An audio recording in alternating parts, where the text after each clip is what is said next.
Hello नमस्ते जो लपा सबैजनालाई मेरो युट्युब च्यानलमा स्वागत छ। आज म कार्यविनायक घुम्न जाने क्रममा भिडियो खिचेको थिएँ र यो भिडियो प्रस्तुत गर्दैछु तपाईहरुको सामु। तपाईहरुलाई कस्तो लाग्यो? राम्रो लागेछ भने कृपया लाइक, कमेन्ट अनि शेयर गरिदिनु होला। अनि मेरो भिडियोहरु मन पर्यो भने तपाईले सब्स्क्राइब गरिदिनु होला। धन्यवाद। आज म कार्यविनायकको बारे केही भन्न गइरहेछु। कृपया सुनिदिनु होला। कार्यविनायक भगवान गणेशको एक पवित्र स्थान हो जुन नेपालमा ललितपुर जिल्लाको तौखेल बुङ्मती नजिकै अवस्थित छ। यो स्थल विशेष गरी कार्य सुरु गर्नु अघि दर्शन गर्न आउनेहरूको भिडले भरिने गर्दछ। कार्य भन्नाले काम र विनायक भन्नाले गणेश भन्ने बुझिन्छ, जसको अर्थ कार्य सफल पार्ने गणेश हो। स्थानीय किंवदन्ती अनुसार कार्यविनायक मन्दिरको स्थापना करिब 16औं शताब्दीमा भएको मानिन्छ। स्थानीय किंवदन्ती अनुसार यो स्थानमा पहिले डेन्सी जङ्गल थियो। एक दिन एक गोठालेले आकस्मिक रूपमा यहाँ माटोभित्र गणेशको आकृति देखेपछि त्यसलाई पूजा गर्न थालियो।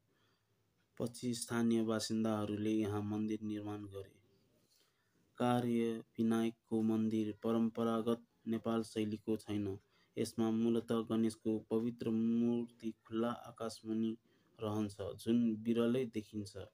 मूर्ति ढुङ्गाबाट बनेको छ र गहिरो भक्तिभाव साथ पुजिन्छ र यो 72 सालको महाभूकम्पपछि पुनर्निर्माण भएको देखिन्छ र यो अहिले चाहिँ नेपाल शैलीको जस्तै गरी बनाएर छतहरू मिलाएर राम्रोसँग बनाइराखेको जुन हामीले अहिले देखिरहेको छौं यो भिडियोमा एकदम राम्रो शैलीले बनाइरहेको छ।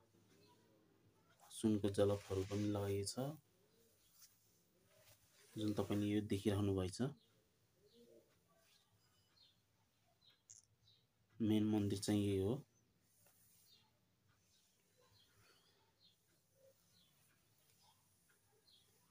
धार्मिक महत्व छ यसको। कार्यविनायकलाई कार्यसिद्धि गराउने देवता मानिन्छ।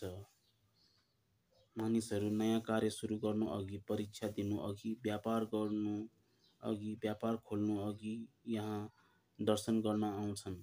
विशेषतः माघ महिनामा र सोमबारको दिन यहाँ ठूलो संख्यामा भक्तजनहरूको भिड लाग्दछ। कार्यविनायकलाई 9 विनायक मध्ये एक मानिन्छ। काठमाडौँ उपत्यकामा रहेका 9 वटा मुख्य गणेश तीर्थहरू मध्ये एक हुन्।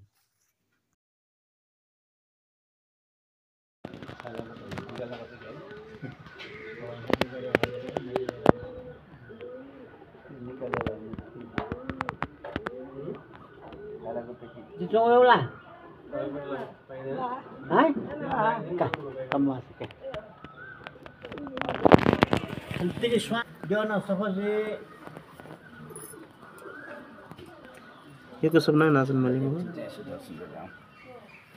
एकैछिनमा जाउँ प्लिज।